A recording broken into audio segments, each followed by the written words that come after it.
David Muir, ABC's World News Tonight, America's most watched newscast. Now streaming same day with all the breaking news of the day on Disney+. Most watched, most trusted, now on Disney+ every night. Tonight, we have breaking news right now as we come on. The government shut down day 41. And this brutal cold and snow moving in first tonight. A handful of Democrats joining Republicans in the Senate with a plan to reopen the government. What it could mean for workers who were fired during the shutdown and for the 42 million Americans who rely on SNAP food assistance. And tonight, that key demand from Democrats to extend health care subsidies to keep insurance premiums from skyrocketing. 047, it's been left out of the bill. The earliest the House could vote on this Wednesday. And tonight, the growing chaos at the airports. Thousands of flights canceled. Delays up to 4 hours at some of America's largest airports tonight. And this evening, President Trump now threatening air traffic controllers who aren't getting paid, saying they must get back to work now. Tonight, tracking the first blast of dangerous winter weather from the Midwest to the Northeast. Freeze warnings from Texas to Florida, all the way up to New York. Wind chills in the teens and 20s coming. And already tonight, the snow. Lee Goldberg standing by to time this out. The dramatic images showing the plane crash right into the water in Florida. At least 2 people dead. That plane carrying relief supplies for hurricane victims. Tonight, President Trump issuing sweeping pardons to more than 70 people who tried to help him overturn the 2020 election, including his former personal attorney. Tonight, the Jeffrey Epstein case, now a top Democrat, says a whistleblower claims that Ghislaine Maxwell is receiving preferential treatment at her new low-security prison, including personalized meals and private visits. 155, and the whistleblower claims she wants to file a commutation application. Her family denies it. President Trump has not ruled out a pardon for her. Alarming images tonight of bus crash. More than 20 hurt, most of them teenagers. What we've learned, the FBI tonight now investigating a mysterious death of an 18-year-old girl on a cruise ship. 2:14 a.m. major decision by the FDA tonight, removing the black box warnings from all hormone therapy pills and treatments for menopause. Also tonight here, 2 giant lottery jackpots now up for grabs where they now stand. Wouldn't that be nice? From ABC News World Headquarters in New York, this is World News Tonight with David Muir. 2:39, good evening. We begin tonight here with the breaking news. The Senate vote tonight on day 40, one of the longest government shutdown in U.S. history. The end to this shutdown possibly in sight now. A handful of Senate Democrats siding with Republicans on a plan to reopen the government overnight.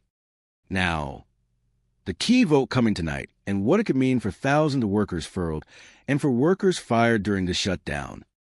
03:03 tonight. This bill to reopen the government does not have that key demand from Democrats. Their effort to extend Obamacare subsidies to keep insurance premiums from skyrocketing for millions in the coming months. After keeping the House out of session for weeks, Speaker Mike Johnson is now ordering all members back to Washington. It appears the earliest the House could vote on this is Wednesday. This comes amid growing uncertainty for more than 40 million Americans who rely on food assistance. And on this Monday night, the chaos at the nation's airports, even if the government reopens on Wednesday. It could take many days thereafter to get air travel back up and running at normal levels. Delays at some airports today up to 4 hours. And President Trump tonight now threatening air traffic controllers who aren't getting paid, saying they must get back to work. So where does this stand at this hour? Rachel Scott leading us off with the breaking developments. She's up on the Hill tonight. Tonight, on day 40, one of the longest government shutdown in American history, the end finally in sight. The American people have suffered for long enough. Let's not pointlessly drag this bill out. Let's get it done. 8 Senate Democrats breaking with their party to support a bipartisan bill to reopen the government. The exact script text for the scene. 03:57, the scene ends here. But it does not include Democrats' key demand to extend Obamacare subsidies to prevent insurance premiums from doubling for millions. 04:20 what the Senate is about to do is make a horrific situation even worse. As part of the compromise, Republicans promise to hold a future vote on health care, but not to actually pass any legislation. It seems like the health care bill that Democrats will be putting on the floor has a very low chance of getting any Republican support. Yeah, I would say it won't get any, given that Republicans won't promise to vote yes on extending insurance subsidies.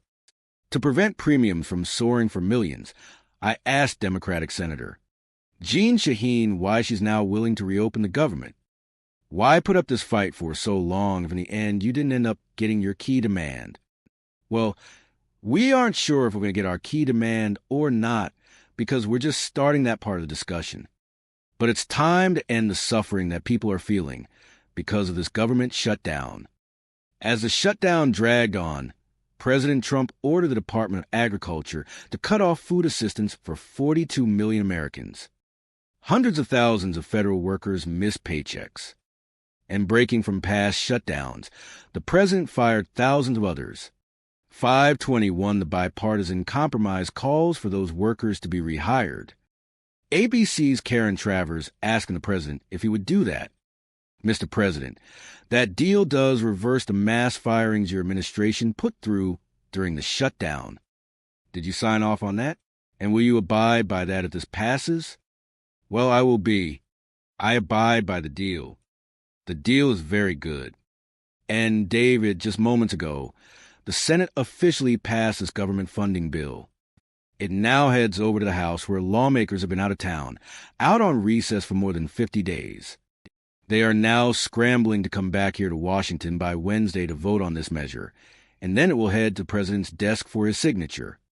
David, Rachel Scott leading us off on a Monday night with the breaking news from Hill. Rachel, thank you. The shutdown. The Senate voting tonight. The House the soonest it could vote, as Rachel said, Wednesday. The chaos at the airports today. Thousands of flights canceled. Delays up to 4 hours. And the FAA tonight saying that even if the shutdown ends on Wednesday, the ripple effects could be felt for days. 06:18, here's Geo Boneds on that tonight. Despite a deal that could end the government shutdown tonight, the travel nightmare only growing for passengers after over 7,000 flights were canceled since Friday, more than 2,000 just a day. I think it's ridiculous. There was like no reimbursement or anything, so I had to pay for a hotel. So, yeah, it was madness craziness. We just found out this morning that we're stranded here until a best-case scenario tomorrow. The FAA is still forcing airlines to cancel flights because of that shortage of air traffic controllers. Today, more than 7,000 delays, the longest in Chicago, Atlanta, Boston, and New York. At Newark Airport, planes lined up as far as the eye can see. I don't really care what your political persuasion is, but you should really call your senator. This Southwest pilot sharing his frustration with passengers during the long wait for takeoff.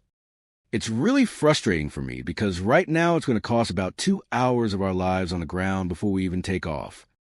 7:16. Air traffic controllers are working without pay. Today, President Trump threatened to dock the pay for controllers who don't come to work, warning on social media that those who called out should leave the profession with no payment or severance of any kind. Warning on social media that those who called out should leave the profession with no payment or severance of any kind. But the president said he'd be recommending a bonus of $10,000 for controllers who didn't take time off.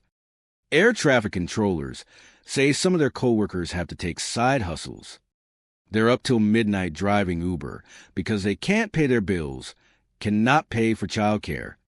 So now they have to figure out how they're going to come into work. That uncertainty, that fear creates a distraction that no air traffic controller should have to carry.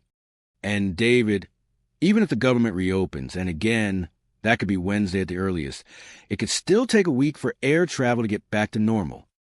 David Giobon is part of our team watching all of the effects of this shutdown. Gio, thank you. Tonight, We are also tracking this first blast of dangerous winter weather from the Midwest to the Northeast. In fact, freeze warnings tonight from Texas to Florida, all the way up to New York and New England. Wind chills in the teens and 20s coming. Already blinding snow in the Midwest in the last 24 hours. Illinois, Indiana, Wisconsin now moving into the Northeast. Lee Goldberg has the forecast and Ike Perez with the images already coming in tonight. Tonight, the first major snowstorm of the season wreaking havoc on highways across the heartland. The powerful system bringing whiteout conditions around South Bend, Indiana overnight, up to 2 in an hour and howling wind. More than a foot of snow in some spots. Plows try and keep up all over the region. Overnight, Indianapolis police responding to more than 50 crashes from midnight to 7 a.m. south of Chicago. 08:59, oh my God. Grace Butler, stranded on I-57 at 4:30 a.m. says these are the worst conditions she's ever seen. Chicago's iconic skyline vanishing into clouds overnight. Even cold weather pros shocked at the instant winter. Oh my God, it's just come out of nowhere. It's a reality. It's just I'd rather it be in December and January, not November. And David, the evening commute here in Chicago has been a messy and tricky one with wind chill temperatures that feel like the 20s tonight. And that cold now headed all the way down to Florida. David, we knew it was coming, and now it's here. Ike Perez with the hat back on. Alex, thank you. Let's get right to Chief Meteorologist Lee Goldberg from WABC here in New York. Lee, all right, David. The polar air pouring into the east. A biting wind here in New York, and 30 degrees temperatures all the way down to Atlanta. Freeze alerts Texas to Florida up to the Corollas into New York City. A freeze warning. Snow alerts Tennessee all the way into parts of the Northeast downwind to the Great Lakes. 10:01 the wind chills to wake up tomorrow morning. Teens and 20s from the Great Lakes to the I-95 corridor. In fact, the wind chills will be lower in Atlanta and Jacksonville than they will be in New York and Boston. We could get nearly 36 record lows in the southeast, sub-freezing Montgomery, Savannah, and into Mobile. 10:18, at least it's a one-hit wonder. It does moderate midweek, but the lake snows go tonight into Wednesday up to a foot of snow downwind of the Great Lakes. Maybe more than that, east of Syracuse in the Tug Hill Plateau. David, yes, you and I know lake effect snow very well. Lee Goldberg with us tonight. Thank you. 10:32 we turn now to the dramatic images, showing a small plane crash right into the water in Florida. At least 2 people dead. The plane carrying relief supplies for hurricane victims, and it just missed multiple homes as it went down. Here's Ike Ejiochi tonight. Tonight, at least 2 people are dead after a plane packed with relief supplies for hurricane victims in Jamaica slammed into this neighborhood in Coral Springs, Florida. 10:54 we do have a confirmed plane down. It is submerged. It did not hit a home, but it took out part of the fence.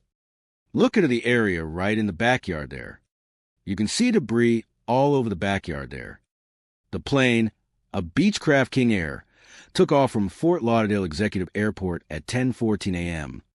11:13 minutes later, multiple security cameras catching it slamming into a lake just feet away from multiple homes. The next thing we know is it just took a dive and went straight to the ground. No smoke, no sound.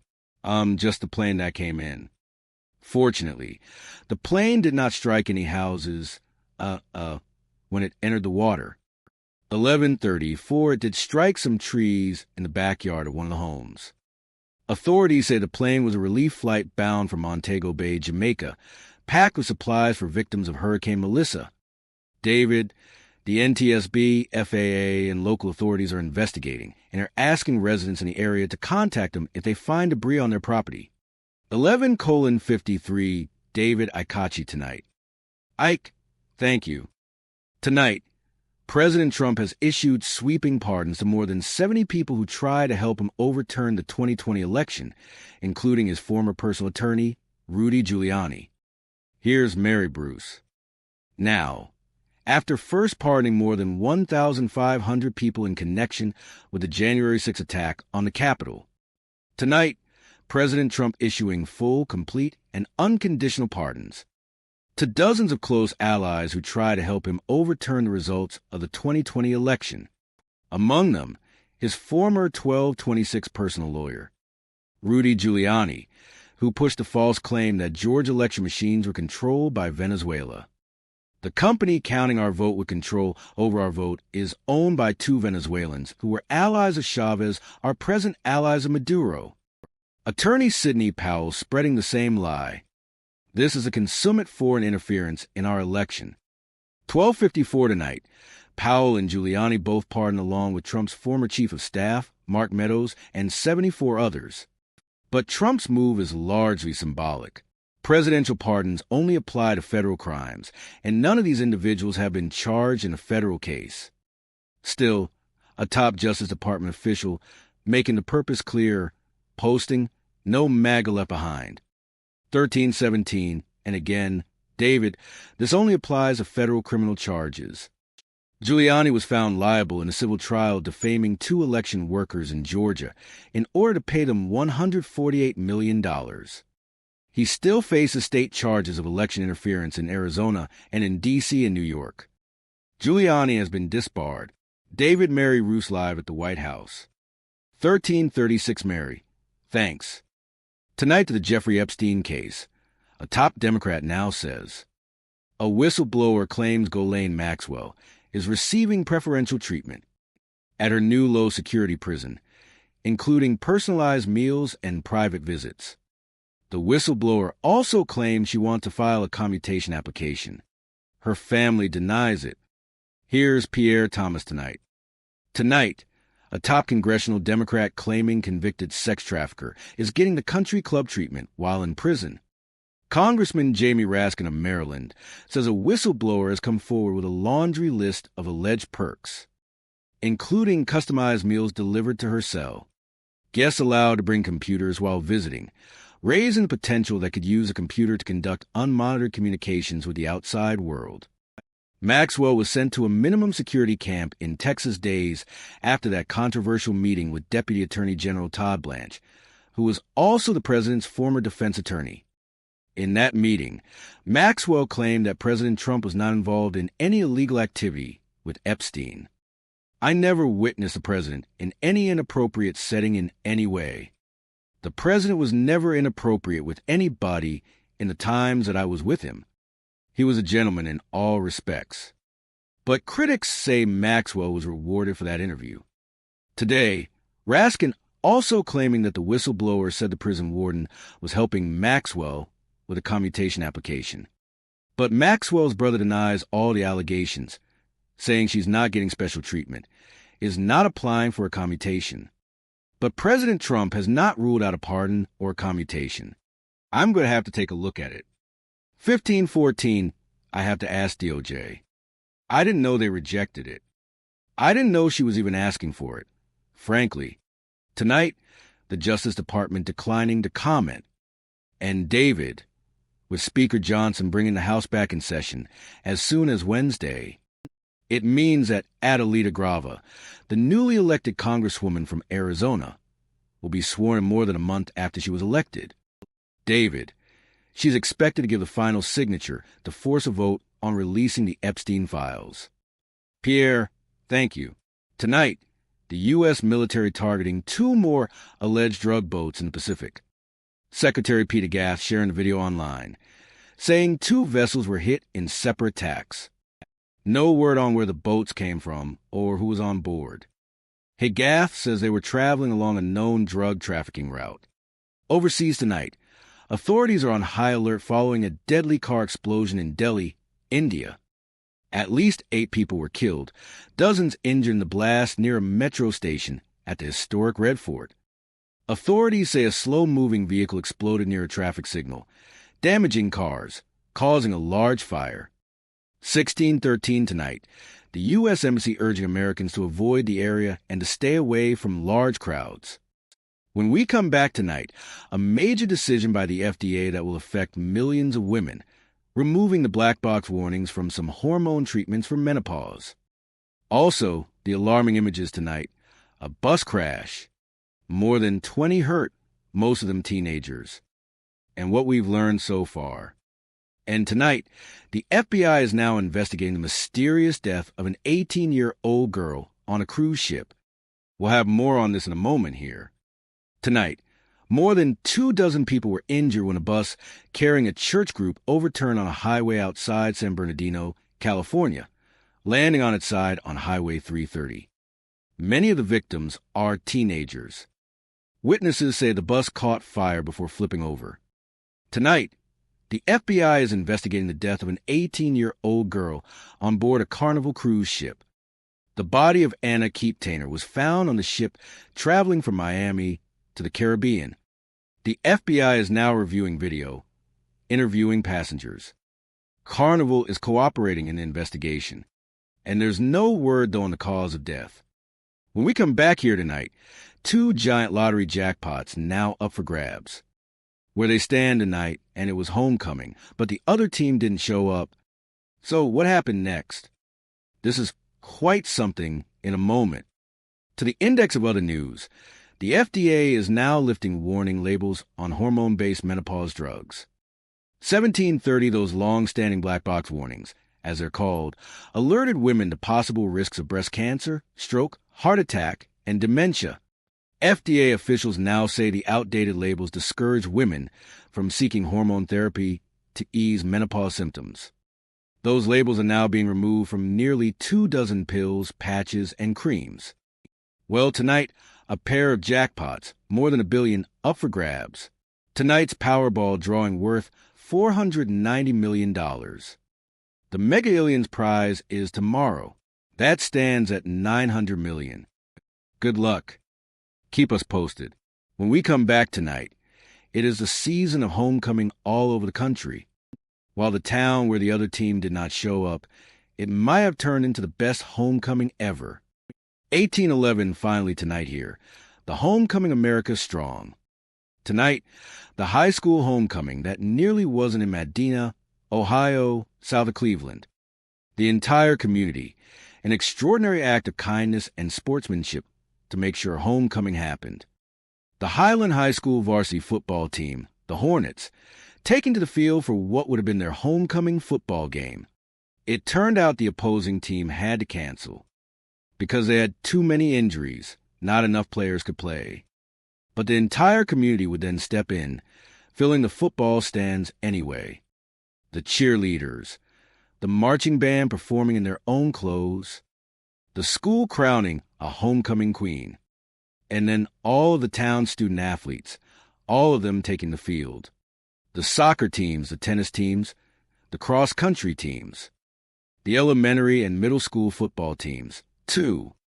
The kicking contest, a sliding mattress relay race, the girls playing flag football, the varsity football team cheering them on. And right here tonight, hi David, welcome to Highland High School. The Highland High School varsity football team. 1919, number 25, Casey Miser, running back. We have such an amazing community, and they all come out and support us.